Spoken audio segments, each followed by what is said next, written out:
अस्सलामुअलैकुम फ्रेंड, उम्मीद है आप जहां भी होंगे खैरियत से होंगे। तो दोस्तों, आज हमारे पास GX6605 वाला बोर्ड है, जिस पर तमाम वोल्टेज जो हैं ऑल वोल्टेज मैं आपको चेक कराऊंगा। तो दोस्तों, आपसे रिक्वेस्ट है कि अगर हिम्मत है तो मुकम्मल वीडियो देखें, ताकि आपको भी जो है तमाम प्रॉब्लम जो हैं वो दिखाई ना दें कि इसमें कौन सा फॉल्ट हो सकता है, यानी कि जो रेड लाइट पर ले जाता है। तो दोस्तों, इंशाल्लाह मैं कंप्लीट और मुकम्मल डिटेल के साथ और ओपन स्क्रीन के ज़रिए आपको समझाऊंगा कि कहां कहां पर जो है हमारे वोल्टेज बनते हैं, और इसके अलावा कौन सी जगह है जो रेड लाइट पर हमें प्रॉब्लम देती है। तो दोस्तों, वीडियो को करते हैं शुरू। सबसे पहले आपको मालूम होना चाहिए कि हमारे जो पावर सप्लाई के वोल्टेज हैं वो कंप्लीट होने चाहिए। मिसाल के तौर पे 5 वोल्ट जो हैं वो तमाम तार जो हैं इसमें ट्रांजिस्टर और इसके अलावा फ्लैश वाला आईसी और इसके अलावा मेन जो आईसी चिप है इस पर हमारे 5 वोल्ट गर्दिश करते हैं, जबकि 15 ये हमारा तकरीबन ऑडियो वीडियो की तरफ और 20 वाला जो है ये हमारा LNB की तरफ। तो वोल्टेज जो है आपको तो पता है कन्फर्म चेक करने का। और इसके बाद सबसे पहले दोस्तों वीडियो को करते हैं शुरू, और तमाम वोल्टेज जो हैं आपको तसल्ली के साथ बताता हूँ कि कहाँ कहाँ पर हमारा रेड लाइट वाला प्रॉब्लम बनता है और कहाँ पर जो है हमें सॉल्यूशन करना पड़ेगा। तो दोस्तों, ये देख लें, ये ऊपर पिक्चर पे गौर से देखते जाएं कि सबसे पहले हमने इन 2 ट्रांजिस्टरों को चेक करना है, 11-17 वाले। ये रहे आपके सामने। सबसे पहले जो है बाएं तरफ वाला जहां पर हमारे 5 वोल्ट आते हैं और 3.3 जो है आउटर ये निकालता है। अगर ये भी हमारा जो है डेड हो जाए या शॉर्ट हो जाए तो रेड लाइट पर रहता है। जबकि मैं आपको बता दूं, ये देख लें, यहाँ पर हमारा जो ट्रांजिस्टर है बाएं तरफ वाला 11-17 वाला, इसके जो दाएं तरफ वाला पहला पॉइंट है यहाँ पर हमारे 5 वोल्टेज आते हैं, जबकि दरमियान वाले में से 3.3 निकालता है ये आउटर। तो इसके अलावा ये तीसरा जो है ये ग्राउंड वाला होता है दोस्तों। अगर ये शॉर्ट हो जाए तो तब भी हमारा जो है रिसीवर रेड लाइट पे होता है। और इसके अलावा रहा ये दूसरे वाला, तो ये बाएं तरफ जो लगा हुआ है दूसरे वाला, इस पर बाएं तरफ वाले पहले पॉइंट पर हमारे 3.3 इन होते हैं, जो कि 3.50 होते हैं तकरीबन। ये हमारे कंप्लीट, और इसके बाद 1.7 दरमियान वाला पॉइंट निकालता है इसके, ये भी हमारे कंप्लीट। और इसके बाद ये तीसरे वाला जो है ये ग्राउंड वाला होता है दोस्तों। अगर यहाँ पर भी वोल्टेज कंप्लीट ना हो तब भी ये जो है रेड लाइट पे रहता है। तो इसके अलावा दोस्तों आपको कन्फर्म बताता चलूँ कि ऊपर देख लें CD92 वाला यहाँ पे एक डायोड लगा हुआ है इन ट्रांजिस्टर्स के ऊपर, जो कि मैं आपको ऊपर भी शो करा रहा हूँ। यहाँ पर तकरीबन हमारे 3.50 जो है वोल्टेज होते हैं। अगर ये भी वोल्टेज ना दे, जो इसके अलावा आपको ये बता दूं कि ये बिल्कुल डिस्प्ले जो है इसकी खामोश हो जाती है रिसीवर की।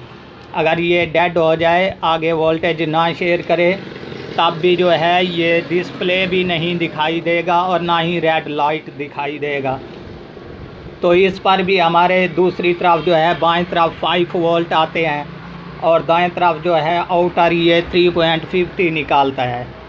तो दोस्तों, इसके अलावा आपको एक और चीज़ बता दूं कि इसी CD92 वाले डायोड के साथ ऊपर देख लें एक कैपेसिटर्स वाली खाली जगह है, जो कि मैं आपको दिखा रहा हूं।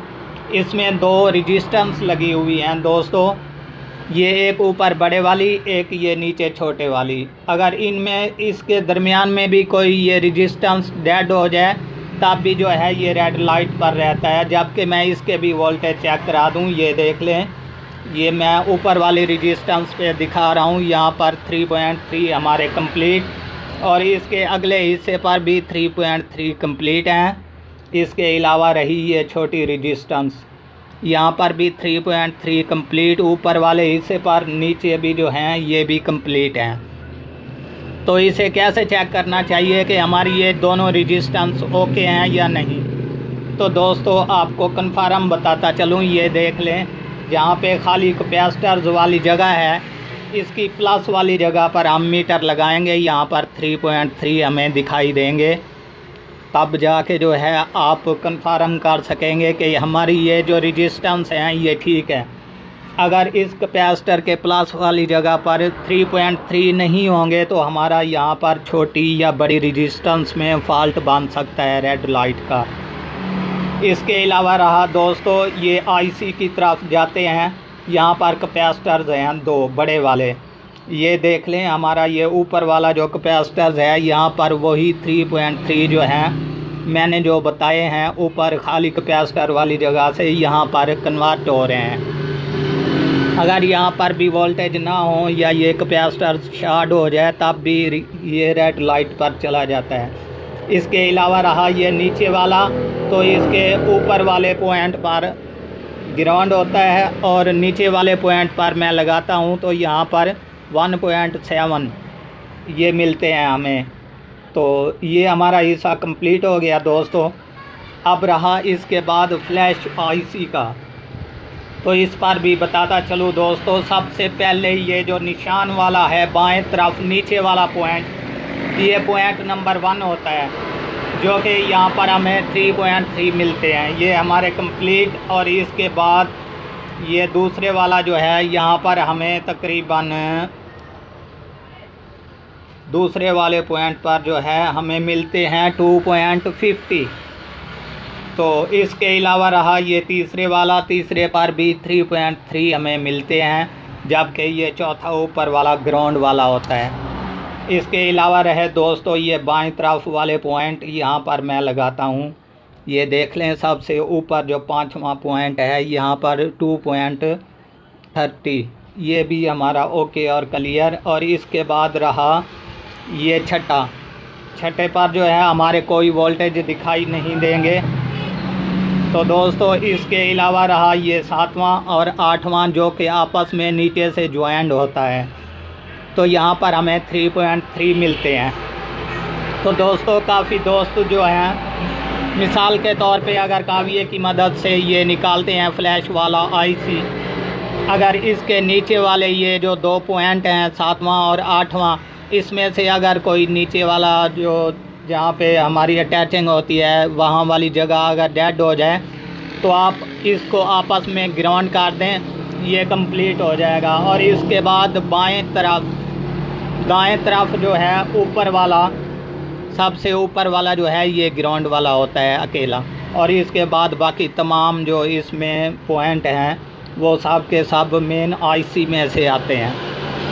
तो दोस्तों ये हमारा हिस्सा कंप्लीट हो गया। और इसके बाद रहा यहाँ पर मैं रेगुलेटर आईसी पर आपको लेकर आता हूँ, तो यहाँ पर भी मैं आपको कंप्लीट बता दूँ दोस्तों। ये देख लें ये हमारा रेगुलेटर आईसी, और सबसे पहले जो है ये बाएं तरफ वाला पॉइंट जहाँ पर हमें 0.60 वोल्टेज मिलते हैं। और इसके अलावा ये बाएं तरफ जो एक पॉइंट है इस पर हमें 5 वोल्ट इन मिलते हैं, जबकि ऊपर चले जाएं ये देख लें ये हमारा रेगुलेटर और इसके साथ ये छोटा सा कैपेसिटर है बड़े वाला, तो यहाँ पर हमें 1.78 मिलते हैं, जो कि हमारे कंप्लीट हों तो फिर ओके है, अगर नहीं कंप्लीट तो ये रेड लाइट पर रहेगा। इसके अलावा दोस्तों ये दरमियान वाला जो है रेगुलेटर आईसी का ग्राउंड वाला होता है, और इसके अलावा ये दाएं तरफ जो है यहाँ पर हमें 3.3 इन मिलते हैं। अगर ये यहाँ वाली हिस्सा कंप्लीट ना हो तब भी जो है ये रेड लाइट पर रहता है। तो दोस्तों इसके अलावा रहा ये ऊपर देख लें, ये जहाँ पे हमारा S8550 वाला ट्रांसिस्टर लगा हुआ है, इसके साथ 2-3 डायोड हैं, और इसके बाद 2 यहाँ पर बड़े कैपेसिटर्स लगे हुए हैं। ये नीचे वाले कैपेसिटर पर अगर देखें तो यहाँ पर हमारे 15-20 वोल्टेज जो हैं यहाँ पर आते हैं, ये जो हमारे LNB की तरफ जाते हैं। तो इसके अलावा रहा ये ऊपर वाला, तो ऊपर वाला हमारा कितने वोल्टेज निकालता है ये देख लें। साथ ही इसके SMD कैपेसिटर्स है, यहाँ पर आपको दिखा दूँ, यहाँ पर वही 3.3 होते हैं, जबकि इसके साथ ब्लैक कलर की रेजिस्टेंस यहाँ पर भी 3.3 और ये आउटर जो है ये भी 3.3 देती है। अगर यहाँ पर भी कोई फॉल्ट बन जाए तब भी ये रेड लाइट पर रहता है। तो दोस्तों यहाँ से इसी जगह से जो है हमारा जो ट्यूनर IC है, इसके दाएं तरफ दो छोटे से कैपेसिटर्स आपस में लगे हुए हैं, जबकि मैं आपको चेक करा दूं, ये देख लें और ये ऊपर वाला भी देख लें। इसके बाहर वाले जो 2 पॉइंट हैं ये तकरीबन ग्राउंड में होते हैं, इसके अंदर वाले जो 2 पॉइंट हैं यहाँ पर हमें 3.3 मिलते हैं। ये ऊपर वाले पर भी 3.3 हो गया और इसके अलावा ये नीचे वाले पर भी 3.3 हमारे कंप्लीट हो गए। अगर यहाँ पर भी वोल्टेज ना आए तब भी हमारा रिसीवर जो है रेड लाइट पर रहता है। तो दोस्तों ये हुआ हमारा मसला कंप्लीट। और इसके बाद आपको ये बता दूं कि अगर हमारा USB का फॉल्ट हो तो आपको ये भी बताता चलूं कि ये देख लें, अगर हमारा रिसीवर USB नहीं उठा रहा तो सबसे पहले जो है हम ये वाली स्टिप जहाँ पर हमारी बाहर वाली फ्रंट वाली जो जैक लगी हुई है, इसके बाएं तरफ अगर जाएंगे यहाँ पर हमें 5 वोल्ट मिलेंगे, जबकि अगर कंप्लीट हो तो ओके हो गया, ना हो तो उसका भी सॉल्यूशन मैं आपको बताता हूँ। और इसके बाद ये दरमियान वाले 2 जो हैं ये डेटा वाले हो गए और ये जो दाएं तरफ है ये पॉइंट हमारा ग्राउंड वाला होता है। तो दोस्तों यहाँ पर अगर हमारे 5 वोल्ट ना आए तो कहाँ से हम तलाश करें कि इसमें कौन सा फॉल्ट है। तो दोस्तों आपको कन्फर्म बताता चलूँ, ये रही इसकी पिक्चर, ये देख लें। यहाँ पर जो है इसकी एक बैक साइड वाली USB और इसके बाद HDMI वाली जो केबल लगी हुई है, यहाँ पर देख लें इसके दरमियान में बगल में 2 रेजिस्टेंस हैं ब्लैक कलर की, जबकि हमारे यहाँ पर 5 वोल्ट आते हैं नीचे वाली पर। सबसे पहले मैं यहाँ पर चेक करा दूँ, इसके बाद ऊपर दूसरे पॉइंट पर लगाएंगे, वहाँ भी हमारे 5 वोल्ट कंप्लीट होंगे। इसके बाद ऊपर वाली रही रेजिस्टेंस, इसके भी दोनों हिस्सों पर 5 वोल्ट हमारे कंप्लीट होने चाहिए।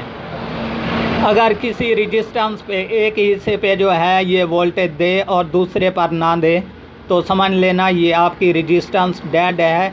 चाहे आप डायरेक्टली जंपर लगा दें या फिर यहाँ से जो है अपनी पावर सप्लाई में से 5 वोल्ट वाला एक जंपर उठाकर ये जो है बाएं तरफ जो मैंने पॉइंट बताया है ना, ये फ्रंट वाली USB का, इसके बाएं तरफ एक जंपर लगा दें 5 वोल्ट का, ये USB वाला जो है मसला रिकवर हो जाएगा।